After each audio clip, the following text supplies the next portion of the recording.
Howdy, this is Mackenzie Franklin from SideGame LLC here in Colorado Springs, Colorado. In this video, we're playing The Royal Limited, a simply solo line game from publisher Button Shy Games, designed by Scott Almes with art by Taylor Stone, and provided to us from publisher Button Shy Games for playthrough and review purposes. We don't receive any monetary compensation for this, but we did receive a copy of the game at no cost to us. If you have any questions about what you see here, please let me know down in the comments below. And for links to The Royal Limited as well as Button Shy Games' page so you can get games like this for yourself, please take a look in the description. If you haven't subscribed to the channel already, please make sure that you do. It's the best way to help us grow. And for those of you already subscribed, thank you so much for the continuous support. Let's get started with playing The Royal Limited. Let's start our setup by shuffling up all of our VIP cards, and we'll pick 2 at random. We'll put them in the bottom right corner for right now, but throughout the course of the game, we're going to try to make sure that these get onto the train. Next up, we'll shuffle up all of our train cards, and we'll use 5 for our opening hand.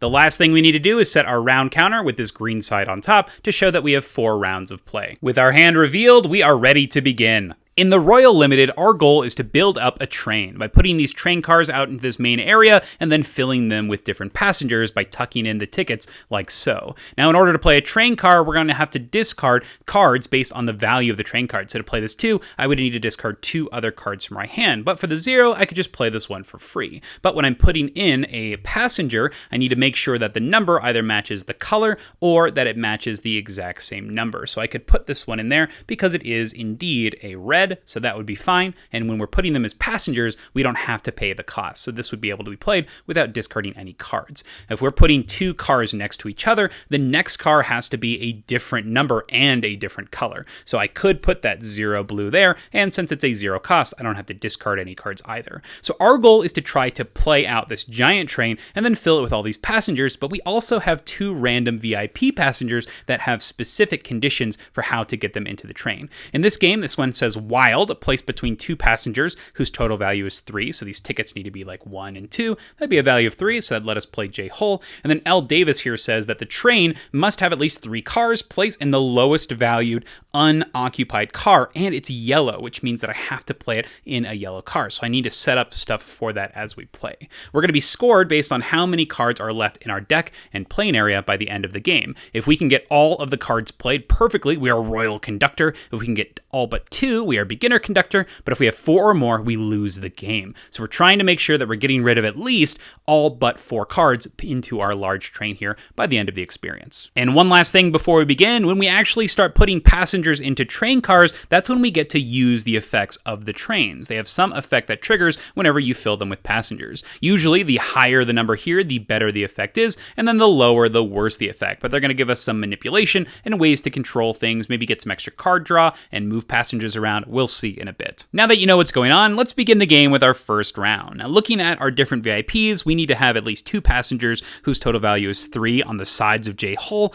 And then for L Davis, you got to have at least 3 cars in the train and then put in the lowest value unoccupied car. So we're going to try to make sure that maybe some of our trains are going to be a bit higher value. So what I think I'm going to do this first round is I'm going to discard these 3 cards for my first turn in order to play this gigantic 3 train right off the bat. This way I can hopefully set up L Davis for the future. Now next, we'll use this last card, and since it is a 0, it can go inside of this one, and it matches that color, so that works well. And then I'll trigger the effect of the car. And this one says, next, place a passenger in a car that matches in neither color nor value. Now normally this would affect my immediate next action, but because I'm out of cards and I can't actually do this, I instead have to end the round. So I'm actually done for this round. I'm out of cards in my hand, I've got 2 on the board. Now we end the round by turning our timer here. We've got 4 rounds to try to get all of the cards into this train. It's a new round, and we've got a new hand of cards, and we got that yellow 0 that I was looking for. So let's go ahead and place that into our train, as it's not a 3 or a blue, and that helps us get our hand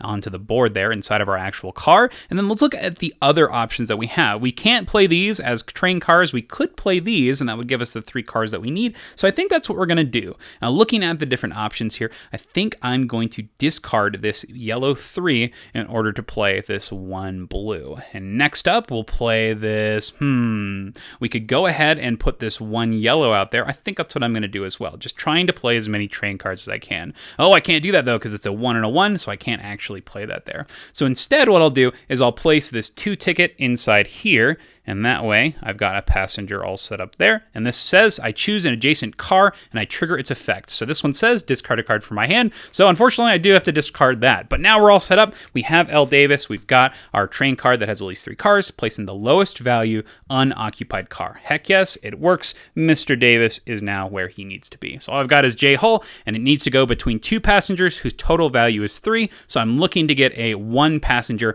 on the second car to the right here. So hopefully we can set that up for round 3. Let's turn our round counter one more time. We've only got 2 rounds left, and let's draw a brand new hand of cards. All right, we've got a new hand of cards, and our goal, remember, is to get it so that there's a 1 passenger 2 cards away. We got pretty lucky here with a 0, so I'm going to place that in the middle like so, as it doesn't match the 1. And then next up, let's go ahead and discard 2 cards in order to play our 2 yellow. This allows us to hopefully be able to place this card into this passenger, and that will let us put J. Hull in the center. Now, this is a bit risky because our card here says I have to reveal a top card of the deck and place it as a passenger in a car matching its color or value. So if I do hit a red, it could potentially get put into the kitchen car. But I did just discard a 1 and a 3, which means that there's only a 2 red left. There's only 2 cards left in the deck, so if I go for this, it could accidentally ruin me, but I think I'm going to risk it for the biscuit. We're going to slot in this 1 yellow here,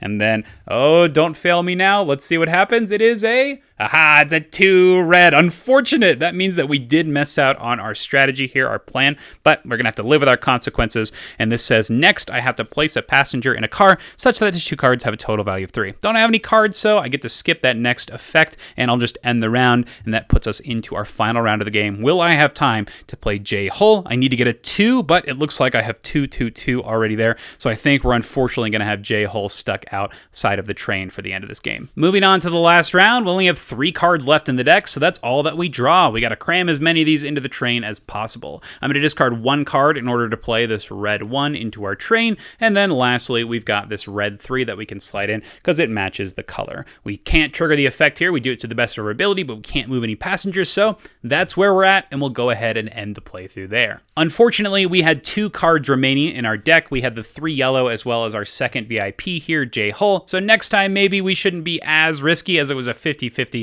to see if we could actually make that play of getting J. Hull into our train. So looking at our scorecard, we have 2 cards left, which means we are beginner conductors. Still room for improvement, and we'll get it on the next time. And that's our playthrough of the Royal Limited. Once again, if you have any questions about what you saw here, please let me know down in the comments below. What do you think of the playthrough of the Royal Limited? Does this look like a solo game that would be a right fit for you? What do you think of the train construction process, the different abilities of the VIPs? We've got a whole deck of cards here that we haven't even seen, and they are double-sided, so you have a total of 5 different VIPs that you can play with, and then you've got this train cards that are going to come in random order to get some variability as well. I'd love to hear what you think about the Royal Limited, as well as the playthrough in general. Thank you so much for watching SideGame Strong.